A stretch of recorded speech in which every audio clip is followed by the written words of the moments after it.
So that was the problem with Morsi. It was not, frankly, that he was a good president or a bad president in terms of efficiency. If that was the case, we would have waited 3-4 years. The problem was he wanted to govern as only one political trend in Egypt and wanted to change the face of Egypt in that sense. What we're seeing all over the Middle East, that the liberals, the moderates, the people who wear ties, the people who know about civil rights, the people who talk about democracy, they brought people into the streets when this first started. But they're horrible organizers of political parties. They have no experience. They don't know how to talk to the masses. Morsi was elected through a democratic process. He did not, however, govern democratically. The essence of democracy is inclusiveness. You need to include all the people to feel that they are nationals of the country, even if they are in the minority. In the long run, maybe democracy, real democracy, the democracies that don't fight each other, democracies that take care of their own people, democracies that recognize that investing in the human capital of your people is more important than the demagoguery we're seeing in the streets of Egypt today. Maybe that will come to pass.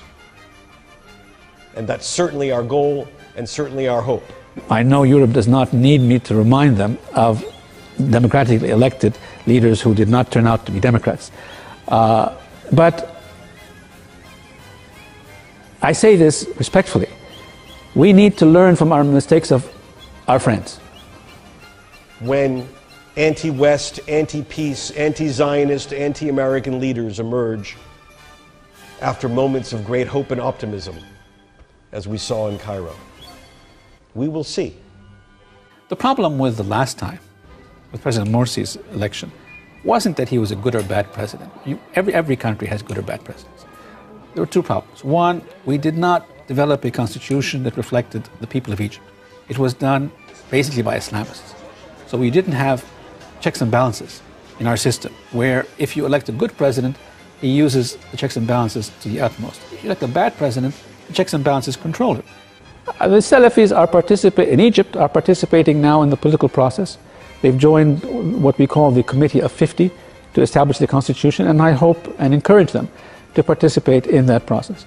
I would urge the Brotherhood to do the same, because I think the Salafis, by joining, understand that if you want to participate in determining the future, you have to compromise with other Egyptians who have other points of view.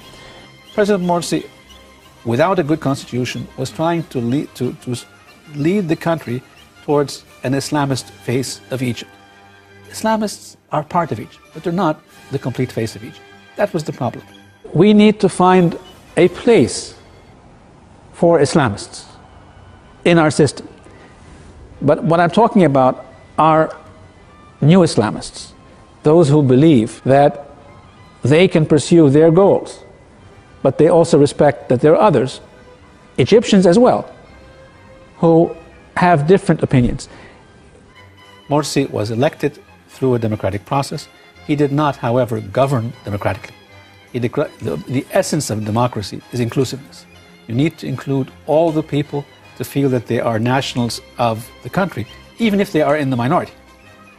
Minority nationalists, be they Egyptian or Russian, does not mean they are not Egyptian or Russian any longer. If we put together, and we will, put together a good constitution, it will not make a difference who you, let me be precise, it will make a difference who you elect, but it will not change the face of Egypt. If we put together a secularist candidate, a middle-of-the-road candidate, or even an Islamist candidate, he will be governed by the Constitution. Is the purpose of your government to succeed in eradicating what we call political Islam and become an example for some other Arabic countries? Yes and no, or yes with a caveat. Egypt's leading role in the Middle East is always based on its intellectual value added. It hasn't been based on money for a long period of time.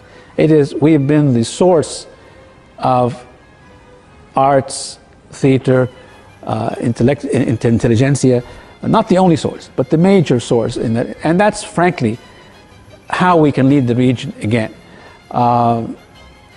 I very much agree with how you asked the question. We want to be a model. We will not promote our views and force them on others, but we want to lead by example. My own view is that will be, at best, 10, 15 years down the road. And our great challenge is how to survive that period and how to help those countries pass through what I fear will be a dark moment of Islamist governance, or certainly Islamist influence, until maybe, just maybe, they emerge in a more enlightened way.